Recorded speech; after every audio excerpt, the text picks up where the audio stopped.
मर्ज तक हमने कंप्लीट कर लिया था। मर्ज का काम क्या होता है, जो भी दो डेटा फ्रेम्स होते हैं उनको एक साथ मर्ज करना। बट वो कैसे मर्ज करेगा, जो आपके कॉमन रोज एंड कॉलम्स है उस पे ही मर्ज करेगा। ओके। नेक्स्ट हम देखेंगे जॉइंस। जॉइंस बहुत टाइप के होते हैं। अगर हम नॉर्मल पाइथन की बात करें तो हमारे पास चार जॉइंस होते हैं। कौन कौन से? Inner join, left join, right join, full outer join. ये चार जॉइंस होते हैं। जैसे कि आपको शो भी कर रहा है, इनर जॉइन क्या करेगा, आपके पास दो टेबल्स हैं, दोनों में जो सिमिलर डेटा है, राइट, उनको एक साथ शो करेगा। इसको बोलते हैं इनर जॉइन। लेफ्ट जॉइन क्या करेगा, लेफ्ट साइड के पूरे टेबल को और जो आपका साथ में जो इनर जॉइन में भी रहता है ना, उन सिमिलर डेटा को एक साथ शो करेगा। मतलब पूरा आपका लेफ्ट टेबल शो करेगा, राइट में पूरा right table. Full outer join means पूरा table, left and right both. तो ये चार टाइप के जॉइंस होते हैं। अब इनको हम एग्जीक्यूट कैसे करते हैं?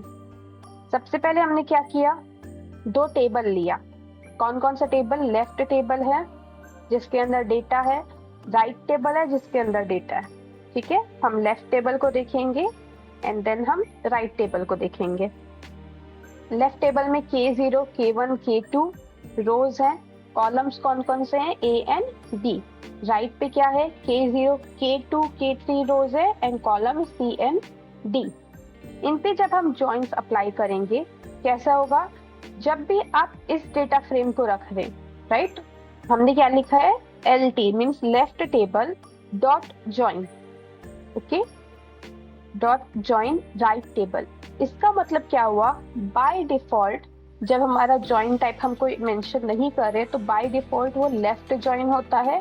और जो भी टेबल का नाम आपने पहले लिखा है तो आपको उसका पूरा डेटा यहाँ पर शो करेगा, प्लस जो आपके सिमिलर डेटा है राइट पे। ऐसा कि यहाँ पर देख सकते हो, all elements of left table plus similar data of right table. Okay, अगर मैं राइट को चाहूँ तो हम क्या करेंगे, राइट टेबल को पहले लिखेंगे डॉट जॉइन लेफ्ट टेबल। तो ये क्या काम करेगा, आपको राइट टेबल का पूरा डेटा शो करेगा plus similar data of left table. अगर हम क्या करें, जब बाय डिफॉल्ट हम कोई मेंशन नहीं कर रहे हैं तो लेफ्ट टेबल हो रहा है, हमको मेंशन करना है कि कौन सा ज्वाइन करना है, तो बस आपको कॉमा करके क्या लिखना है, how is equal to join का टाइप। लेकिन अगर मैंने right table dot join left table on outer किया है तो हमको पहले क्या शो करेगा, लेफ्ट राइट टेबल का data and then we will go for left table. But अब हम देखते हैं कि पाइथन में जब पांडास की लाइब्रेरी आ जाती है तो कितने प्रकार के ज्वाइन होते हैं। हमारे पास 5 टाइप्स के ज्वाइन है। पांडास में कितने टाइप के ज्वाइन होते हैं? 5। Inner join, left outer join, right outer join, full join and then index join. Okay, इनको डिटेल में देखते हैं हम कैसे होगा। सबसे पहले हमने क्या किया, दो डेटा फ्रेम्स बनाए हुए हैं A एंड B के। हम क्या करें, पहले इंपोर्ट पांडास कर दिए SPD। एक है data frame A is equal to PD dot data frame, अभी इसके अंदर कोई वैल्यू नहीं है। हमने एक D करके डिक्शनरी बनाई हुई है एंड उस डिक्शनरी को मैं क्या कर रही हूँ, A के अंदर इंसर्ट कर रही हूँ, राइट। तो हमारा जो डेटा फ्रेम A है वो इस डिक्शनरी की वैल्यूज पे रहेगा। तो ये हमारा लेफ्ट टेबल हो गया। सेम B करके एक और डेटा फ्रेम हम बना रहे हैं जिसपे मैंने डिक्शनरी इंसर्ट किया है, तो वो हमारा राइट टेबल हो गया। ये हमारा लेफ्ट टेबल है एंड देन ये हमारा राइट टेबल है। ओके, मैं सिर्फ अगर B को देखना चाहूँ तो ये आपको डेटा फ्रेम के फॉर्म पे शो करेगा। हम यहाँ पर प्रिंट कर रहे थे इसलिए यहाँ पर आपको डेटा फ्रेम के फॉर्म पे शो नहीं किया। आप सिंपल सा B पुट करोगे तो आपको वो डेटा फ्रेम के फॉर्म पे शो कर रहा है। सबसे पहले पांडास में आता है इनर जॉइन। इनर जॉइन का मतलब क्या होता है, जो दो टेबल्स है, दो डेटा फ्रेम्स है, उनमें जो कॉमन वैल्यूज है उनको शो करना। ओके, नाउ कैसे करेंगे, अगेन डेटा फ्रेम में हमने लिखा एक variable is equal to PD dot merge. यहाँ पर भी हम क्या लिख रहे हैं, ज्वाइन नहीं लिख रहे, हमारा सिंटेक्स क्या होगा, मर्ज होगा। ठीक है, कीवर्ड हमारा मर्ज होगा। हमने दोनों डेटा फ्रेम को पास किया, हमने मेंशन किया ऑन क्या करना है हमको आईडी पे, एंड देन हाउ कौन सा टाइप होना चाहिए, तो इनर जॉइन होना चाहिए। ये कैसे शो कर रहा है अब आपको, जो आपका first and second data set था उनमें जो कॉमन वैल्यूज है वो शो करेगा।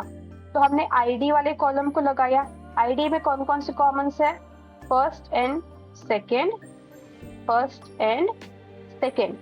तो हमको आउटपुट क्या मिलना चाहिए, वैल्यू 1 पे ए बी पी क्यू। तो यहाँ पर मिल गया आपको आईडी वैल्यू 1 अंडरस्कोर एक्स। ये ऑटोमेटिकली आपका जो कॉलम अगर सेम है तो क्या करेगा, यहाँ पर हमारे पास आईडी तो सेम था बट कॉलम भी सेम था, राइट। आईडी वाला कॉलम भी सेम था लेकिन वैल्यू 1 का भी कॉलम सेम था। अब उसको आइडेंटिफाई कैसे करेंगे कि कौन सा वैल्यू किस टेबल का है, तो इसलिए क्या करता है पाइथन, जब आपका इंडेक्स मेंशन करता है सेम कॉलम के लिए तो फर्स्ट वाले को वो अंडरस्कोर एक्स करके ऐड कर देता है एंड सेकेंड पे अंडरस्कोर वाई। इससे आप समझ सकते हो जो ये वैल्यू 1 का कॉलम है वो क्या है, ए एंड बी उस फर्स्ट वाले टेबल का है and then P Q second वाले टेबल का है। नेक्स्ट हम देखेंगे लेफ्ट जॉइन। लेफ्ट जॉइन का मतलब क्या होता है, जो फर्स्ट टेबल है उसका पूरा डेटा इंक्लूडिंग जो कॉमन वैल्यूज है दोनों टेबल पे।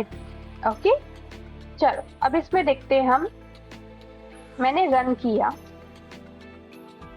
जब हमने हाउ इज इक्वल टू क्या डाल दिया यहाँ पर लेफ्ट, अगेन सेम आईडी पर ही चल रहे हैं हम, ऑन कौन सा कॉमन कॉलम यूज कर रहे हैं आईडी। जब इसकी बारी आई तो इसने क्या किया, लेफ्ट टेबल का पूरा डेटा पहले आपको दिया, 1 एंड 2 रो तो कॉमन थे, 10 एंड 12 वाला जो कॉलम था सॉरी रोज थे वो किसमें थे, फर्स्ट वाले टेबल पे थे, इसलिए उसका डेटा आपको यहाँ पर शो कर रहा है। अब वो सेकेंड टेबल पे अवेलेबल नहीं है इसलिए आपको क्या शो कर रहा है, NaN। तो ये हो गया हमारा लेफ्ट जॉइन। सिमिलरली जैसे पहले किया था वही है, कोई डिफरेंस नहीं है यहाँ पर, सिर्फ आपका सिंटेक्स में थोड़ा चेंज हो रहा है। राइट आउटर जॉइन करेंगे अगर, अब यहाँ पर हमको ये जरूरी नहीं, मतलब हम यहाँ पर ऐसा पहला टेबल पहले लिख रहे हैं सेकेंड टेबल पहले लिख रहे हैं, ये काम करने की जरूरत नहीं। हमको क्या लिखना है, सिर्फ how is equal to right. जैसे मैंने how is equal to right लिखा उसने क्या कर दिया, आईडी शो कर दिया। कौन से टेबल की आईडी शो किया, पूरी राइट टेबल की 9 एंड 10, जो कि फर्स्ट वाले टेबल पे प्रेजेंट नहीं है इसलिए आपको NaN वैल्यूज मिली, सेकेंड टेबल पे पूरा डेटा प्रेजेंट है इसलिए आपको पूरी वैल्यूज मिली।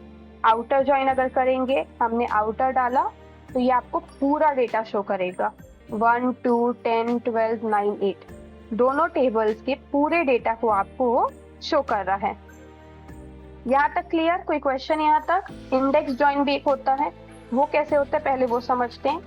ए टेबल हमारा ये है, बी टेबल हमारा ये है, अगर मैं चाहती हूँ कि इंडेक्स वाइज वो ज्वाइन हो, यहाँ पर जब ज्वाइन किया था हमने कोशिश क्या की थी कि इंडेक्स के हिसाब से वो ज्वाइन हो, राइट। अगर हम यहाँ पर आप इंडेक्स के हिसाब से ज्वाइन करना चाह रहे हैं तो सिंपल मेथड है, आपको मर्ज करना है ए बी, लेफ्ट इंडेक्स क्या होगा, ट्रू होगा, राइट इंडेक्स भी क्या होगा, ट्रू होगा। डिफरेंस क्या हुआ इसमें, जैसे मैंने लेफ्ट इंडेक्स राइट इंडेक्स डाल दिया, पहला जो आपको मिल रहा है ये 2 रो, ये सिर्फ लेफ्ट टेबल का है, देन ये 2 रो मिल रहे हैं वो सिर्फ राइट टेबल के हैं। ज्वाइन के जब आप क्वेश्चन सॉल्व करोगे तब ये कॉन्सेप्ट और ज्यादा क्लियर होगा कि कहाँ पर आप कौन सा यूज कर रहे हैं। नेक्स्ट हम फंक्शंस अप्लाई करना देखते हैं। एक सिंपल सा डेटा फ्रेम है हमारे पास, इस डेटा फ्रेम के अंदर क्या क्या डिटेल्स हैं, डिपार्टमेंट है, एम्प्लॉय नेम है एंड सैलरी है। हमने एक फंक्शन बनाया सैलरी हाइक के लिए। ये फंक्शन क्या काम कर रहा है आपका, सैलरी हाइक का एक फंक्शन है जिसमें अगर सैलरी आपकी 3000 से ज्यादा है आपको क्या रिटर्न मिलना चाहिए, np.ceil। सील का मतलब क्या होता है, राउंड ऑफ करेगा। कैसे राउंड ऑफ करेगा, हायर साइड की तरफ, सैलरी प्लस सैलरी इंटू 0.3। ये क्या कर रहा है, आपको 30% हाइक दे रहा है सैलरी पे अगर सैलरी 3000 से ज्यादा है। एल्स अगर सैलरी 3000 से कम है, ठीक है, तब ये क्या कर रहा है, आपको 50% हाइक दे रहा है आपकी सैलरी पर। ओके, हमने क्या किया, x इंटू 1.5 दैट मीन्स 50%। अब इसको एग्जीक्यूट करके देखते हैं कैसे एग्जीक्यूट कर रहे हैं। सैलरी कॉलम हमने एक नया बनाया है यहाँ पर, न्यू सैलरी कॉलम। उस पे हम लिख रहे हैं जो सैलरी कॉलम है डॉट अप्लाई। हमने फंक्शन क्रिएट किया, राइट। फंक्शन के अंदर हम वैल्यू डालते हैं, तो वो जो वैल्यू है वो x है। अब x आपका बेसिकली जो है वो आपका इस टेबल से सैलरी को रिफर कर रहा है। तो जब यहाँ पर x 5000 है, फर्स्ट वाला वैल्यू हमारा क्या है 5000, फिर 3000 से ज्यादा है तो उस पर कितना वैल्यू डालेगा, 5000 प्लस 5000 इंटू 0.3। 3000 से कम है तब कौन से वाले पार्ट पे आ जाएगा, एल्स पे आ जाएगा। तो यहाँ पर क्या हो जाएगा 1500 इंटू 1.5 दैट मीन्स 50% हाइक। यहाँ पर जो हम पैरामीटर शो कर रहे हैं ना x, वो आपका सैलरी है। ओके, पहले हमने सिर्फ x डाला है, अब ये x हम कहाँ पर शो कर रहे हैं, यहाँ पर। नाउ हम क्या कर रहे हैं, नेक्स्ट मैं चाह रही हूँ एक परसेंट हाइक करके भी कॉलम हो जो हमको शो करे कि कितना परसेंट हाइक हो रहा है। कैसे शो करेगा, सबसे पहले df new salary minus df of salary, इन दोनों का डिफरेंस हम निकाल लेंगे।